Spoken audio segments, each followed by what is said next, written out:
I told you an American president was seizing the means of production, you'd assume it was some unhinged communist. But apparently, no. It's Republican President Donald Trump. Just why is private property and the very concept of the free market being thrown in the trash can by the president? And is this more in line with a organized crime protection racket than an investment by the USA? Let's get into it. I'm Paul, U.S. Army combat veteran. Slap that subscribe button. Okay. So, as all major announcements are described nowadays, Trump has made an all-caps truth post in which he says, I paid $0 for Intel. It is worth approximately $11 billion. All goes to USA. Why are stupid people unhappy with that? I will make deals like that for our country all day long. I will help those companies that make such lucrative deals with the United States. I love seeing their stock price go up, make the USA richer and richer and richer, more jobs for America. Who would not want to make deals like that? Now, this is in reference, of course, to the deal that Intel is going to give the U.S. government a 10% stake in their company. Intel, for those of you that don't know, is a publicly traded U.S. chip manufacturer whose stock has been absolutely getting shellacked, right? And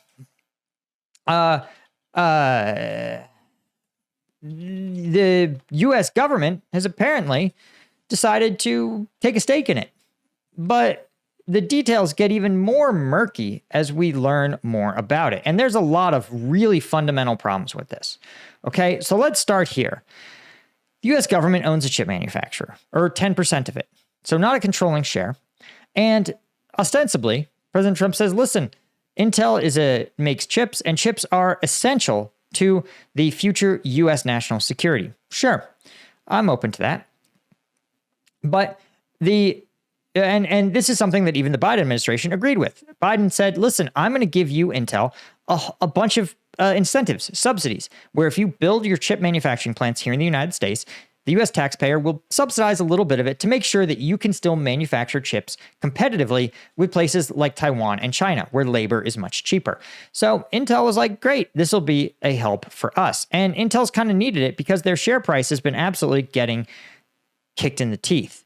However, the issue is not so much that this is identified as a key national security risk, because, again, the United States has been sort of putting their finger on the scale of key national security industries since the Cold War, right? What's new is the government saying, we own you. And there's, again, a principle in the United States that's called the free market. And the free market says that the reason the U.S. is so successful as a country and as an economy is because we have a free market and its brother, private property rights. So what is the idea? Well, let's talk about what the opposite is, okay?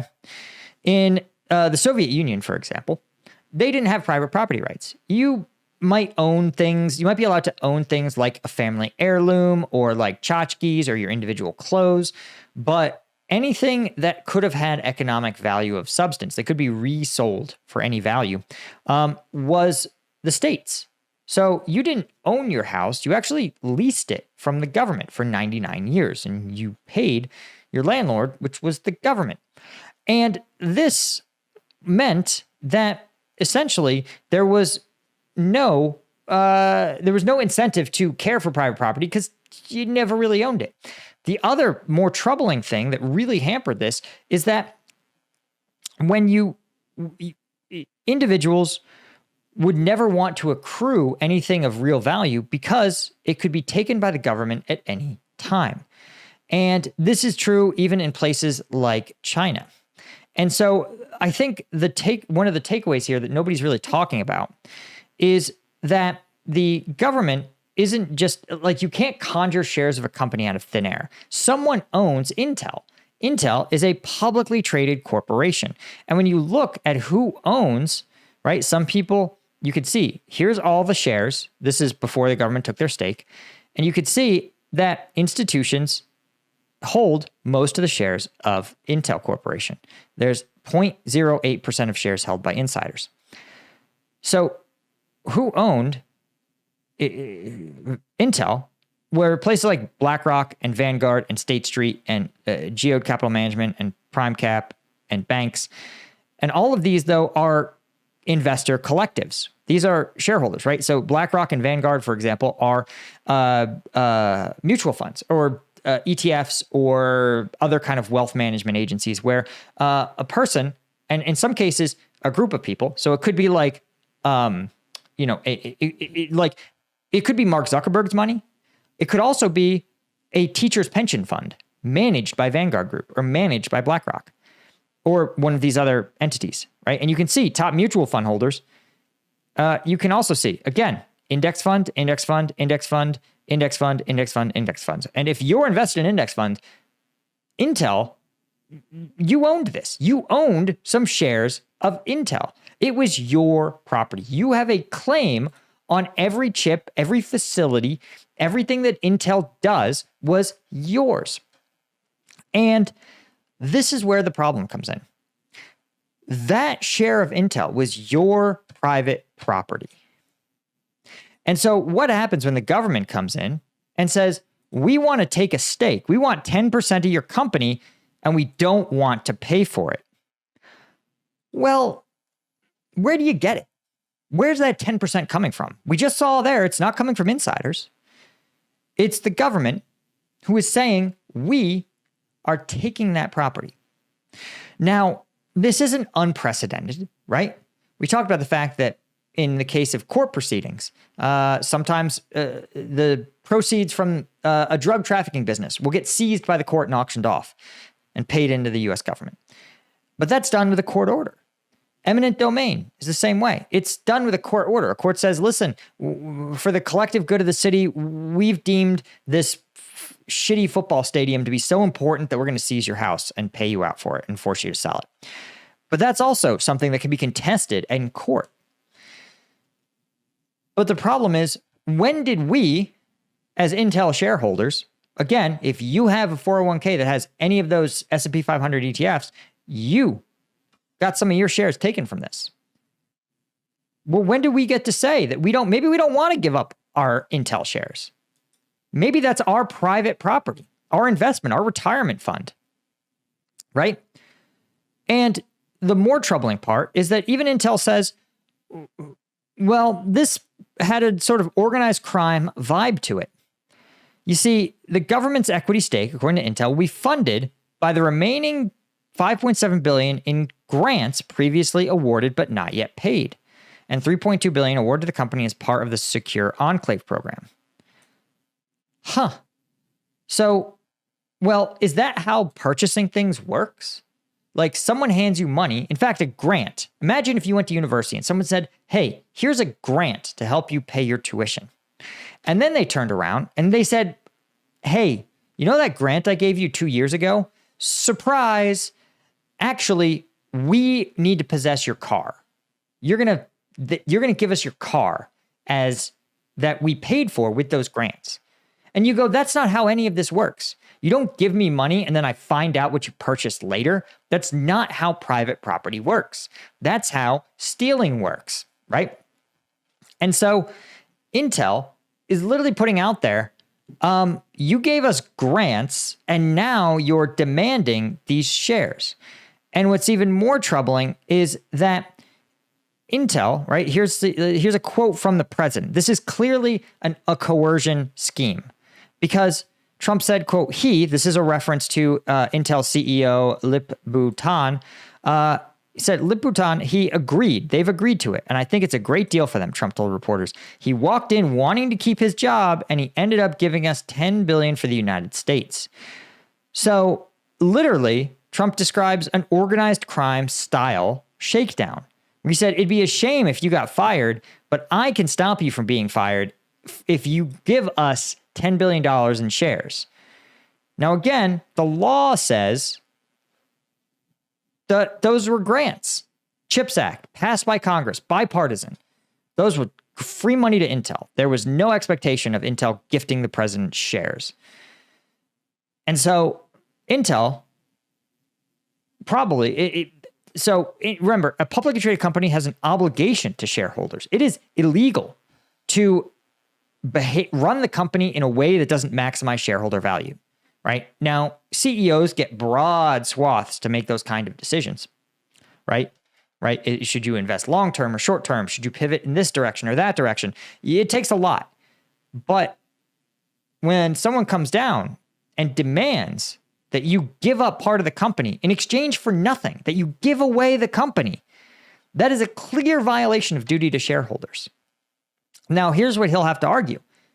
He'll either have to argue that I gave it because of out of the goodness of my heart for the president, in which case he's violated his duty to shareholders. Or, as Trump points out, there was tit for tat. The president said, listen, buddy, be a shame if something were to happen to Intel Corporation. I think you'd be more secure if you just paid up some of those shares. And so, does that feel like equal protection under the law? Does that feel like respect for private property rights? Does that feel like a fair, free market where what if you were to say, hey, I want to make a competitor to Intel. I want to make my own chips company. I think Intel is antiquated. Certainly the free market, the stock market says Intel is a terribly run company. Its share price has been getting crushed for years. If you say I can do better and I want to do better in the United States, that's your right. And equal protection under the law says you and Intel have to play by the same set of principles. It's, again, in the Constitution, equal protection, but also a principle of free market competition. If you can do it better than Intel, you should do it. You can. You can compete with them. And the issue is that if the administration, let's say they took this stake in Intel, let's say they did it 6 years ago, before NVIDIA had its blow up. And then NVIDIA explodes onto the scene. Do you think the government is going to let an upstart that they don't own compete against a company they do own? Of course not. And so either NVIDIA will be expected to go to the government and surrender their private property to the government without any kind of law, without any day in court, or they will have to fight a government who is, again, actively working with their competitor. Not working with, is their competitor. They are literally competing with the government. The government owns Intel. Intel is a nationalized chip company.